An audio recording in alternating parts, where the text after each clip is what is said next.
Hi, dear cricket fans. This is Ram with Cricket Happenings. Well, dear cricket fans, I wouldn't be able to. I just came back from my office work and I thought I should be doing the preview of the second test match between England and Pakistan. It is absolutely 10 o'clock at night over here. So I can't really speak with the same sort of enthusiasm that I normally do. So I would be just speaking to you in a very light manner actually. So please put up with me here. Dear cricket fans, during the preview of the second cricket test match, which is about to begin between England and Pakistan, which is going to be played at Edgbaston. As you know, England are riding on a high here. They already have taken the first match by a massive victory of 354 runs, as you know. The first test Headingley leads. So the second test, I'm going to start off with Pakistan for the simple reason that, as you know, Pakistan did one very good act by actually rushing in Muhammad Yusuf.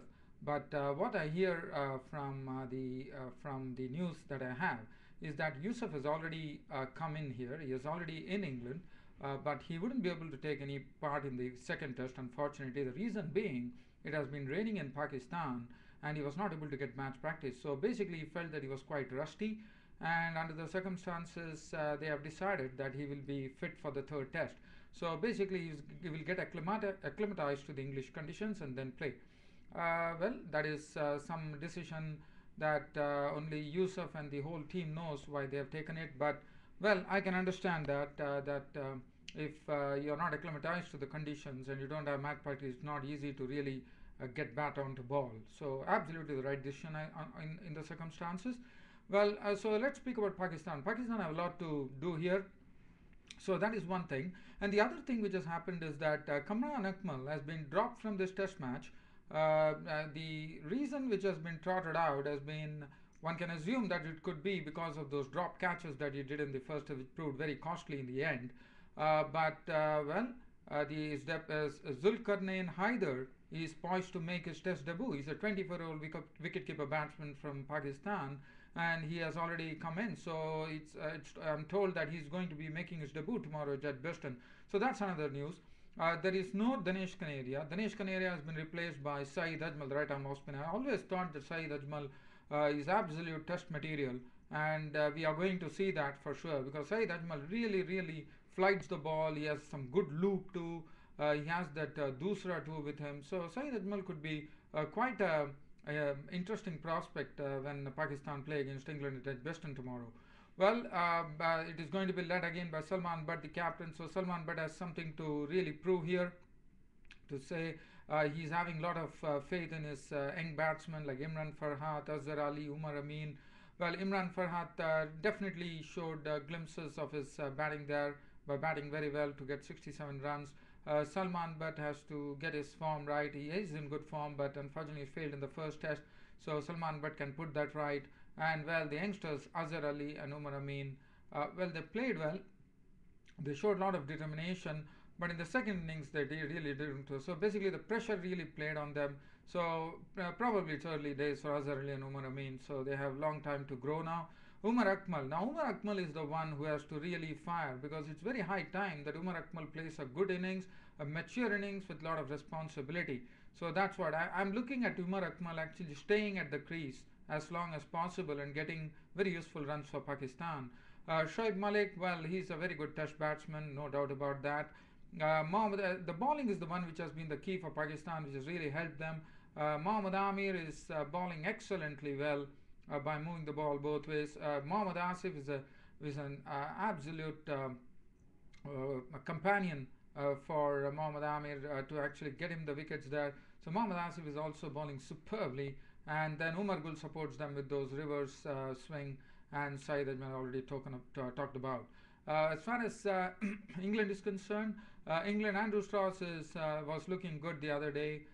So the openers, Alistair Cook is the one who has to really get over because we saw that Alistair Cook was really not able to really do something. He was like Asif and Amir really basically knew where to bowl to Alistair Cook, and they had him there. Jonathan Trott, his driving has been good, but he has not been able to take that far into a big innings. But yes, Jonathan Trout is an absolute talent from England. Kevin Peterson has been a question mark. It has been a long time since Kevin Peterson has played a good knock. So we don't we one expects Kevin Peterson to score either a century or maybe even a double century. As well as Paul Collingwood, because he has to get into form. Paul Collingwood, well, the other day he has been a savior. He and Ian Morgan really took that partnership along in the first test. So they are looking in good nick. Ian Morgan and Collingwood. Morgan got in getting his debut century there. Matt Pryor, the wicket keeper, well, he's also looking very good. He's coming on the heels of a century now, so that is something. And then we have the bowlers. As far as the bowling is concerned, again for England too, the bowling has been absolutely lethal because James Anderson in a swinging conditions he can. So now this is going to be interesting at Edgbaston how he bowls. Normally, if there's a cloudy condition, James Anderson would be deadly. Stephen Finn has been supported him well with some good bounce. Stuart Broad has been nipping in the wickets, and Graham Swan also, his right arm off spin has been very crucial.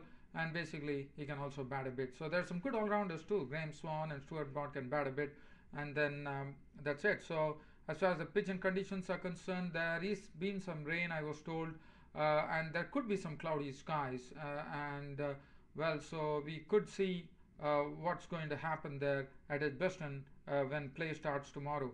But all in all, it looks like a very good match. As I said, Pakistan are the ones who have to really take it on. For England, they have nothing to worry. They are coming on the back of a very massive first test win. So that doesn't mean that England should be complacent. They definitely have to go for the jugular there because they need to ensure that if they can really do something to Pakistan, what they did in the first test, that would really help them. But again, it's not going to be easy. The Pakistani batsmen are going to be much more determined than what they have been before because they know what they suffered in the first test. So I'm sure they would have ironed out the basic flaws in their batting. That have been a real good talk given by the captain, the coach, and the powers that be to all the youngsters of how to play. And the seniors would have really helped the juniors as far as the youngsters are concerned, like Azhar Ali and Umar Amin. But let me tell you, Azhar Ali and Umar Amin, I really looked at them. More than Umar Amin, I thought Azhar Ali is looking a real prospect because he's looking a real test class batsman. The way he plays, he has a very good defensive position when he plays the ball.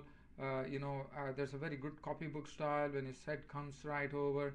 So there are a lot of things which are happening, and well, other than that, let me see what I can cover. And as you know, the just going away from here, the India Sri Lanka match is looking absolutely hotting up there with India. I mean, Sri Lanka 45 for 2 at close. 11 run conceded in the first innings where India took a 11 run first innings lead. So we are looking at some very good test matches. So there are going to be 2 test matches tomorrow. The first day's play in the match between England and Pakistan at Edgbaston, and the 4th day's play, which is going to be a very crucial day's play, because that is going to determine how the match is going to go on the 5th day. And ball is definitely turning. There is no doubt about that. Pragyan Oja really showed lots of turn, but it's not turning as square. But again, on the 4th day, the pitch could definitely crack, and the 5th day could be absolutely difficult for India because India has this.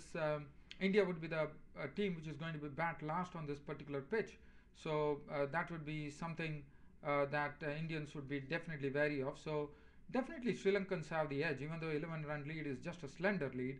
But India also have to really knuckle down. Their experience, everything has to come to the fore, and they have to come trumps against on a turning track. But let me tell you, it's not going to be difficult. The Sri Lankan spinners have also been doing well. The right arm Osman Suryanarayan has been very impressive. Ajanta Mendes, a right arm leg spinner, you can know if there are going to be cracks and there are going to be some very good assistance where on the 5th day the ball is going to turn square. Ajanta Mendes would be absolutely unreadable. Because he could bowl everything. He could get the carom ball going. He could get the flipper going. He could get his googly. So he would be quite a handful, according to me, if something happens like that. So two interesting days in prospect here. One is the first day, England versus Pakistan at Edgbaston. The other is India versus Sri Lanka, the 4 days play at the P. Sara Oval in Sri Lanka. So, dear cricket fans, I will be back tomorrow with a full match report. I will be back with a full match report on the match between India and Sri Lanka, the 4 days play. But as far as England and Pakistan are concerned, dear cricket fans, I wouldn't be able to cover the whole match because I will have to rush to my office. And maybe what I could do is I try to do as much as possible.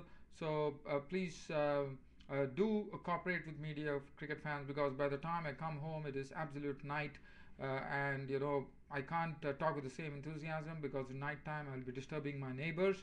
I do apologize that I won't be able to bring the full match, but I would definitely try to just come and give you in a nutshell what happened and do some quick analysis or something like that. But I can try my best. I wouldn't be able to really promise that to you, dear cricket fans. Your support has been absolutely tremendous. I really, really enjoyed doing this cricket happenings. All thanks to all your tremendous support, dear cricket fans, subscribers, and friends. That leaves me, dear cricket fans, for cricket happenings. And this is Ram signing off finally for cricket happenings. Good night. Thank you.